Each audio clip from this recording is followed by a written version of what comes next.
Boa noite, eu sou o pastor Raul Nogueira e quero realmente conversar com você hoje.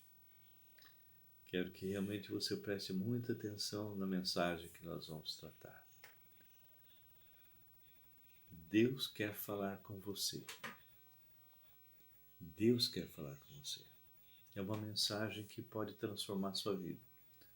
E se você já é alguém que conhece Jesus, já teve uma experiência com Cristo, então quero que você se regozije comigo, você se alegre comigo. Nós vamos estar falando um pouquinho a respeito desse período que nós estamos passando agora, que o mundo chama de Semana Santa. Nós tivemos o privilégio de ministrar recentemente sobre Domingo de Ramos e nós queremos hoje falar um pouco a respeito da Páscoa, que acontece na sexta-feira, e da ressurreição, que acontece no domingo, que no caso vai ser amanhã para mim, ok? E eu gostaria realmente que você eliminasse toda e qualquer falsa informação a respeito do que é a Páscoa. O comércio vinha invadindo, vinha colocando um coelho que bota ovo de chocolate no lugar de Jesus. Mas o coronavírus colocou Jesus de volta no lugar dele. Porque a situação hoje tem levado muitas pessoas à angústia, medo, preocupação com respeito a pegar esse vírus e realmente morrer. E se morre, para onde você vai?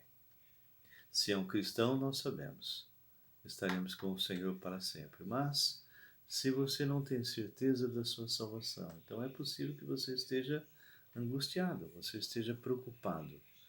E eu tenho notícias que nesse período que está acontecendo agora, muitos estão se voltando novamente para buscar o Deus vivo e entender que Páscoa não tem nada a ver com aquilo que o comércio construiu em termos de coelho da Páscoa, mas fala de Jesus e de um dia único que dividiu a história. O dia do sacrifício do Cordeiro. O dia em que um homem chamado João o Batista, aquele que batizava, apontou para Jesus e disse: Eis o Cordeiro de Deus, que tira o pecado do mundo. Eu quero falar com você hoje. Eu quero que essa mensagem possa tocar o seu coração, transformar realmente a sua vida.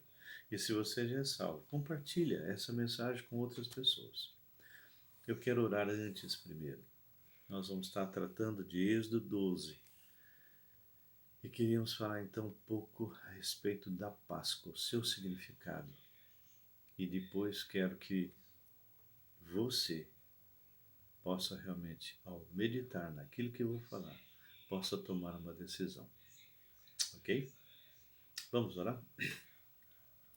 Senhor nosso Deus e Pai, nós somos teus servos, instrumentos falhos, mas me dê a convicção necessária para compartilhar essa mensagem. Manifesta, Deus, o teu poder sobre a minha vida. E que aquela pessoa que está me ouvindo possa realmente ser tocado pelo teu Espírito e tenha realmente uma experiência pessoal com Jesus. Porque é em nome dele que nós oramos e agradecemos.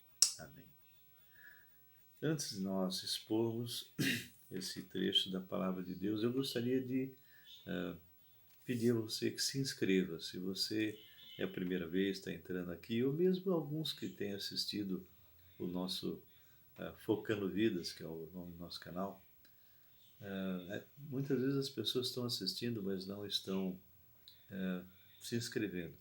Nós estamos com mais de 8.000 pessoas em 7 meses, mas são poucos os que realmente têm se inscrito. Nós estamos perto de 400 e poucas pessoas, mas eu creio que poderia ser muito mais. Então, nós gostaríamos que você se inscrevesse, você desse o seu ok, se você gostou, e também colocasse ali,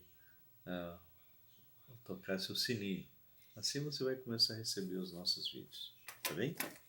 Bem, A nossa história começa lá atrás, com um homem chamado Moisés. Não vamos entrar em todos os detalhes. Um dos filhos de Jacó, José, tinha sido vendido pelos irmãos, havia sido colocado antes disso dentro de uma cisterna, depois retiraram e entregaram aos ismaelitas como escravo. E eles então foram ao Egito e venderam para um homem chamado Potifar. E José teve um problema sério, ele era mordomo, tudo que ele fazia Deus abençoava, e a mulher de Potifar tentou seduzi-lo. E como ele não quis, ela então o acusou de assédio sexual. José foi parar na prisão e lá ele teve encontro com muitas pessoas, onde o carcereiro ficou impressionado e acabou colocando a prisão nas mãos de José. E tem dois personagens, um copeiro e um padeiro, que estavam ali presos, e José teve um sonho. E nesse sonho, então, um deles iria morrer e o outro seria solto. E aconteceu exatamente como José havia previsto. Depois de solto, aquele que era o copeiro, num dia em que o faraó havia tido um sonho muito esquisito, esse homem falou, olha, lá na prisão tem uma pessoa que eu conheci que falou exatamente o que aconteceu na minha vida, que eu ia ser solto, que o padeiro ia morrer e, e ele pode talvez resolver o seu problema, o seu sonho. E foi exatamente isso que aconteceu. José foi solto, o Senhor Deus deu a interpretação do sonho e José passou então a ser o segundo no reino lá em Faraó, lá no Egito. E depois de uma série de situações que aconteceram, e não vamos entrar em detalhe por causa do tempo, José traz a sua família e a sua família então começa a viver no Egito. E o povo de Israel então começa a crescer, e muito. José morre, ok? E passa um tempo, entra um faraó que não conhecia José. E ele ficou com receio, porque de repente ele está percebendo que o povo de Israel está se multiplicando e crescendo demais. Então ele resolve colocar uma mão pesada sobre o povo de Israel e eles agora como escravos vão padecer muito e muito.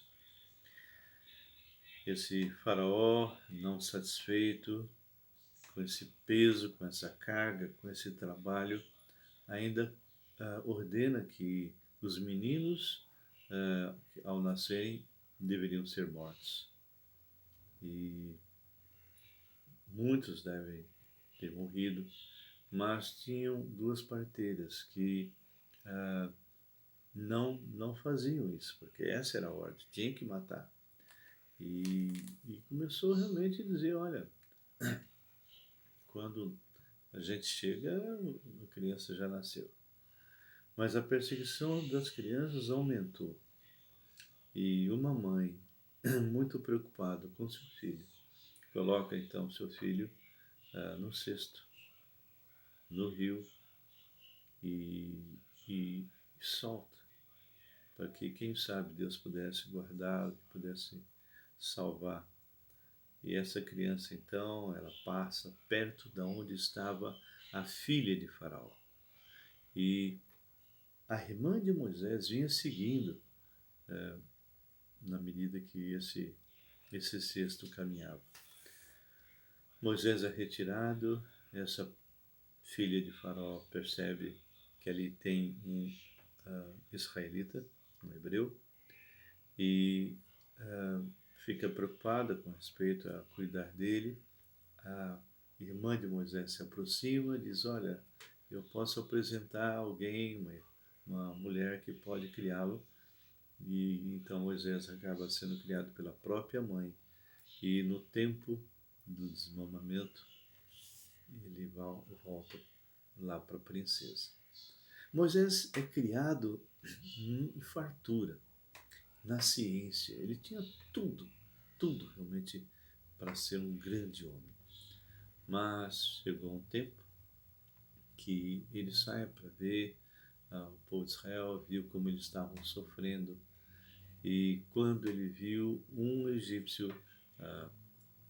batendo num israelita, ele matou esse egípcio. No outro dia, ele vai ver dois israelitas brigando, e quando ele vai chamar a atenção daquele que estava batendo no outro, esse fala: você vai querer matar, que nem você matou aquele egípcio. E ele, com medo, então foge. 40 anos ele fica no deserto, até o dia que o Senhor o atrai numa sarça ardente.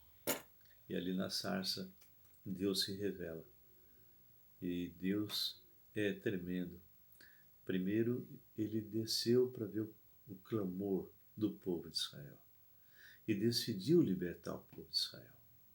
Aí ele se dirige, ele atrai o seu servo, no caso Moisés, e depois ele fala para Moisés o que ele queria fazer, o que ele iria fazer. E depois que ele faz isso, ele disse: Moisés, então você vai ser o meu instrumento de libertação. Moisés esperneia e diz que não pode, fala que tem um problema, ele não é pesado de boca, mas o Senhor não aceita isso. Diz: tá bom, então eu vou colocar o teu irmão para falar no seu lugar.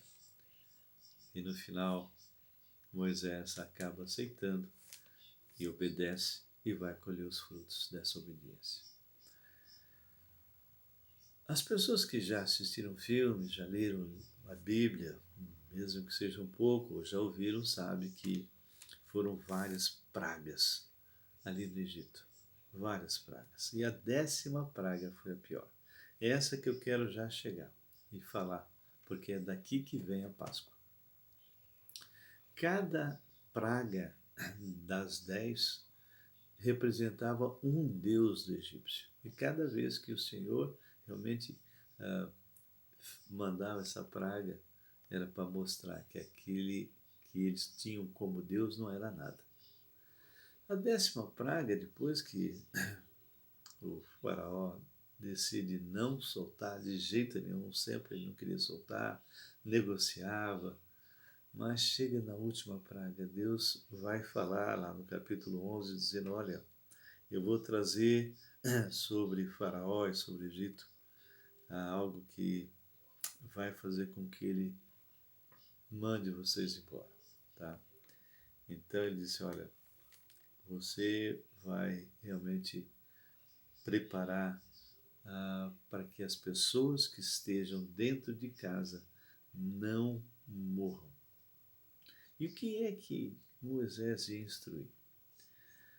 Ele realmente ficou sabendo de algo assim terrível, porque o anjo da morte passaria sobre o Egito e todo primogênito iria morrer. E o filho de Faraó, que seria o seu substituto, e o Faraó era tido como um deus, então esse morreria também. Mas o que é que Deus colocou para Moisés para que ele falasse para o povo de Israel? E é isso que nós vamos ver agora no capítulo 12, que seria a instituição da Páscoa para o povo de Israel. Então aqui diz assim, versículo 1: Disse o Senhor a Moisés e Arão na terra do Egito: Este mês vos será o principal dos meses, será o primeiro mês do ano. Então, esse mês seria o principal. Falai a toda a congregação de Israel, dizendo: aos 10 deste mês, cada um tomará para si um cordeiro, segundo a casa dos pais, um cordeiro para cada família. Mas, se a família for pequena para um cordeiro, então convidará ele o seu vizinho mais próximo, conforme o número das almas, conforme o que cada um puder comer. Pois aí calculareis quantos bastem para o cordeiro. Então aqui estava uma colocação por parte de Deus, que seria o escape para o povo de Israel com respeito a esse anjo da morte. E se eles não fizessem aquilo que o Senhor ordenou, o primogênito daquela casa iria morrer. Então, no versículo 5 diz assim: o cordeiro será sem defeito, macho de um ano. Esse cordeiro, vocês vão ver que vai apontar para Jesus, o Cordeiro de Deus. Você vai ver que todo sacrifício a partir daí, quando é instituído inclusive o período do tabernáculo, onde se fazia sacrifício de cordeiro, sempre apontando para Jesus. Aliás, desde Gênesis 3,15, quando houve o primeiro derramamento de sangue, onde Jesus realmente está ali já colocado lá que o descendente de mulher esmagaria a cabeça da serpente, apesar de ser mordido no calcanhar. Assim que o homem pecou, por incredulidade, ele desobedece e come da fruta, né? A mulher come e passa para o marido, ele come. Nós não temos tempo de explicar tudo isso. A primeira coisa que eles fazem quando eles se sentem que estavam nus, eles se cobrem com folhas de parreira. E o Senhor, então, depois de confrontar Adão, confrontar a Eva, Satanás, então Deus rejeita aquele ato de cobertura de pecado, que eram aquelas folhas, e ao primeiro derramamento de sangue de animais, que o Senhor mesmo é que fez isso, e o Senhor mesmo os cobriu com peles. Ali foi o primeiro derramamento de sangue, para que Adão e Eva não fossem exterminados, não fossem mortos ali na hora. Bem, a partir daí você vai ver esse sacrifício de animal até a cruz. Até a cruz. E aqui nós estamos vendo algo que foi instituído, vai ser normatizado por parte de Moisés. Então, ele começa a colocar aqui que o cordeiro será sem defeito, macho de um ano. Podereis tomar um cordeiro ou um cabrito, e o guardareis até ao 14º dia desse mês. Todo o ajuntamento da congregação de Israel o imolará no crepúsculo da tarde. Esse foi exatamente o horário em que o Senhor Jesus Cristo morreu na cruz do Calvário. Esse cordeiro simplesmente era algo que apontava, como eu já disse, para Jesus. Tomarão do sangue e o porão em ambas as ombreiras e na verga da porta das casas em que o comerem. Então, o que teria que fazer? Aquela pessoa com sangue passaria desse lado, em cima, né?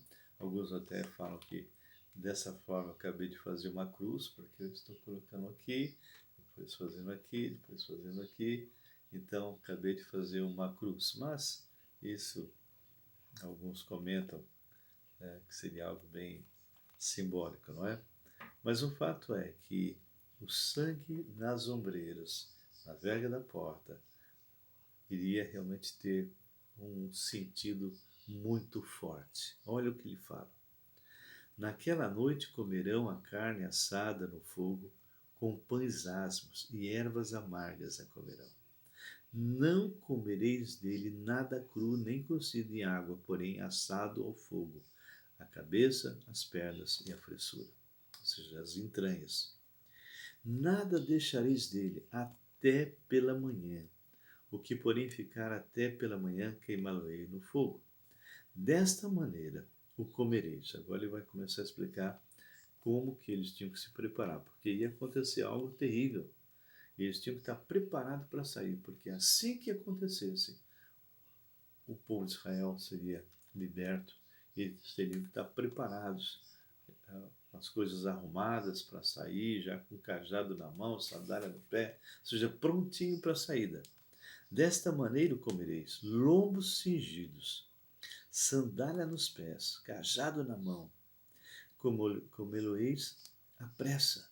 É a Páscoa do Senhor, Passover, é a passagem do Senhor, ou seja, o anjo da morte passaria sobre o Egito. Porque naquela noite passarei pela terra do Egito e ferirei na terra do Egito todos os primogênitos, desde os homens até os animais. Executarei juízo sobre todos os deuses do Egito. Eu sou o Senhor, eu sou Jeová. O sangue vos será por sinal nas casas em que estiverdes. Quando eu vir o sangue, passarei por vós, e não haverá entre vós praga destruidora, quando eu ferir a terra do Egito. Então, Moisés instruiu todo o povo, deixando bem claro, olha, vocês estejam preparados, tudo prontinho, já até de sandália nos pés, porque a hora que acontecer, o Senhor me disse que Faraó vai nos libertar e temos que estar prontos para a saída, ou seja, então toma, arruma as coisas, arruma a trouxa, põe as coisas nos carros, já deixa tudo pronto. Na hora que ele mandar embora, você sai. Esse dia será por memorial. Viu o que ele falou? Este dia vos será por memorial, ou seja, o povo de Israel até hoje comemora a Páscoa. Mas a Páscoa que eles comemoram é esta Páscoa. Eles nunca conseguiram entender que aquilo era simplesmente um simbolismo para chegar lá em Jesus Cristo. E que no dia em que os cordeiros estavam sendo mortos, o Cordeiro de Deus, que é Jesus, seria morto por causa de você e por causa de mim. Esse dia vos será por memorial e celebrareis como solenidade ao Senhor nas vossas gerações. Celebrarei por estatuto perpétuo. Coisa impressionante, não é? 7 dias comereis pães asmos, logo ao primeiro dia tirareis o fermento das vossas casas, pois qualquer que comer coisa levedada, desde o primeiro dia até o 7º dia, essa pessoa será eliminada de Israel. Bem, aí a gente vê acontecendo e o povo então é liberto. Morre o filho de Faraó. Houve realmente algo terrível, porque aqui no capítulo 12, versículo 31 diz: Então, naquela mesma noite, chamou a Moisés e Arão, isso o Faraó, e lhes disse: Levantai-vos, sai do meio do meu povo, assim vós como os filhos de Israel, ide e servi ao Senhor, como tens dito. E por que ele falou isso? Porque no versículo 29 está escrito: Aconteceu que à meia-noite feriu o Senhor todos os primogênitos na terra do Egito, desde o primogênito de Faraó, que se assentava no seu trono, até o primogênito do cativo que estava na enxovia, e todos os primogênitos dos animais. E aí sim, levantou-se Faraó de noite, ele, todos os seus oficiais e todos os egípcios, e fez-se grande clamor no Egito, pois não havia casa em que não houvesse um morto. Então, assim foi constituído a Páscoa. E essa Páscoa tem esse simbolismo, que o sangue foi colocado no madeiro. Então, quando a gente chega aqui no Novo Testamento, e você pode ver isso nos Evangelhos, mas eu quero usar o livro de Lucas, nós vamos ver uma situação muito difícil. Eu tenho uma ministração que eu fiz, a angústia de Deus, que é exatamente um pouco antes dele ser preso, ele está ali orando e chegou até derramar sangue, né? E o tema que eu uso é exatamente a angústia de Deus. E foi um momento muito difícil para o Senhor, porque não pela dor física, mas por aquele momento em que ele está na cruz e o Senhor vira o rosto. Porque quando ele foi para a cruz do Calvário, Ele que era limpo, puro, santo, chamou sobre si todos os pecados da humanidade. Todas as coisas que nós já fizemos e vamos fazer, toda a nossa podridão foi colocada sobre Jesus. Desde o primeiro homem que nasceu até o último que vai nascer. Você imagina toda essa sujeira sendo colocada sobre aquele que nos criou. Porque ele, antes de entrar na história, ele foi quem criou todas as coisas. Deus, Pai, Filho e Espírito Santo. Criou o universo, criou o mundo visível e invisível. Mas tudo isso foi criado através da segunda pessoa da Trindade, que foi o Filho. No princípio era o Verbo estava com Deus e o Verbo era Deus. Ele estava no princípio com Deus. Todas as coisas foram feitas por intermédio dele. Sem ele, nada do que foi feito se fez. Jesus entra na história com uma única razão. Ele sabia que você não tinha condições de se salvar através de boas obras, através de qualquer coisa que você fizesse. Nem de frequência de igreja, nem de dízimo, nem de dar comida aos pobres, nada. Nada que você faça vai mudar o que você é. Nós estamos mortos em nossos delitos e pecados. E foi Jesus que nos deu vida. Isso para quem realmente crê nele. A morte de Jesus foi suficiente para salvar cada um de nós, mas só é eficiente para aquele que crê, para aquele que se arrepende dos seus pecados e o convida para ser Senhor e Salvador. É interessante que Jesus, ele está na cruz e as pessoas estão blasfemando contra ele. Tinham dois ladrões e não tinha essa de ladrão bonzinho. Os dois blasfemavam. Até que um deles é tocado. Tem uma passagem que fala assim, um dos malfeitores crucificados blasfemava contra ele, dizendo, não és tu o Cristo? Salva-te a ti mesmo e a nós também. Respondendo, porém, o outro repreendeu, dizendo, nem ao menos temes a Deus, estando sob igual sentença, ou seja, ele sabia que Jesus estava na mesma sentença. E Jesus não merecia, ele sim. Aqui em Lucas 23, 41, ele fala, nós, na verdade, com justiça, porque recebemos o castigo que os nossos atos merecem, mas este nenhum mal fez. E acrescentou Jesus, lembra-te de mim quando vieres no teu reino. Então, ele reconhece que Jesus estava na mesma sentença, reconhece que Jesus era puro, santo, e reconhece que ele era o Rei dos Reis, o Senhor dos Senhores, quando vieres do teu reino. E aí o Senhor Jesus responde, ah, querido, que pena, você não foi batizado, você não deu dízimo, você não fez boas obras, você não... Será que foi isso que Jesus falou? Não.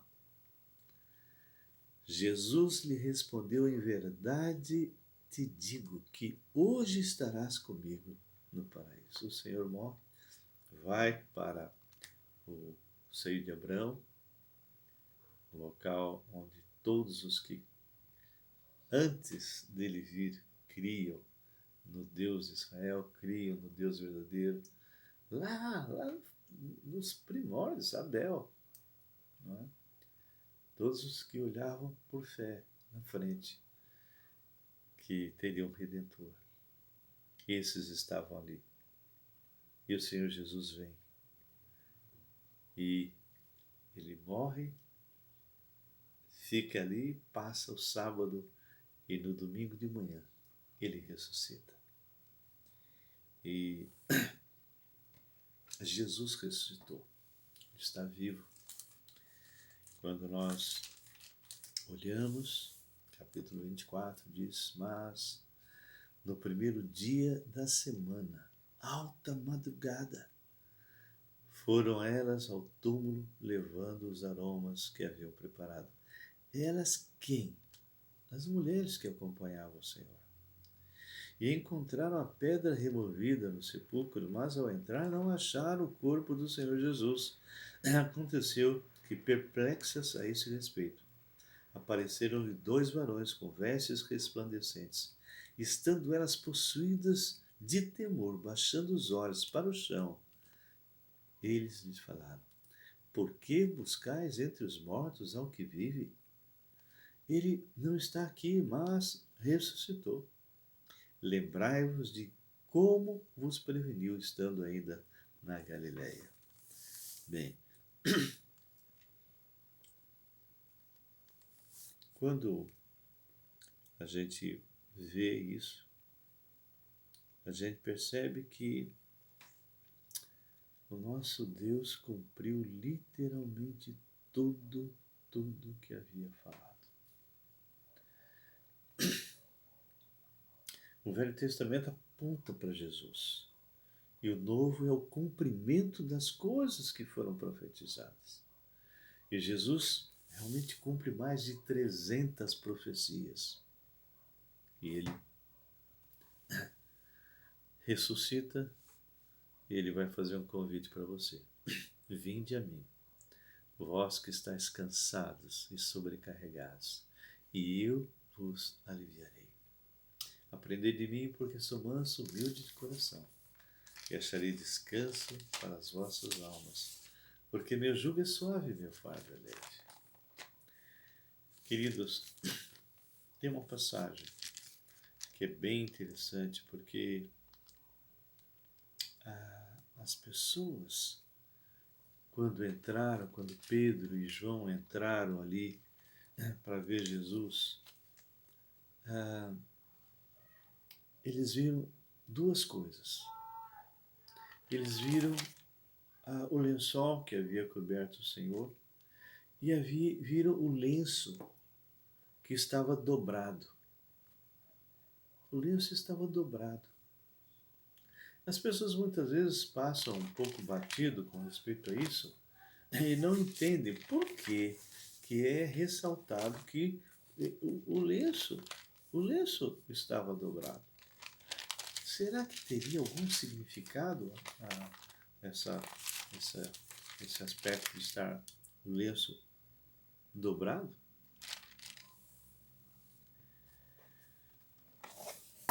Pesquisando, e eu já tinha visto isso antes, era comum, fazia parte da cultura de Israel, que imagina assim que estava lá o Senhor jantando ou almoçando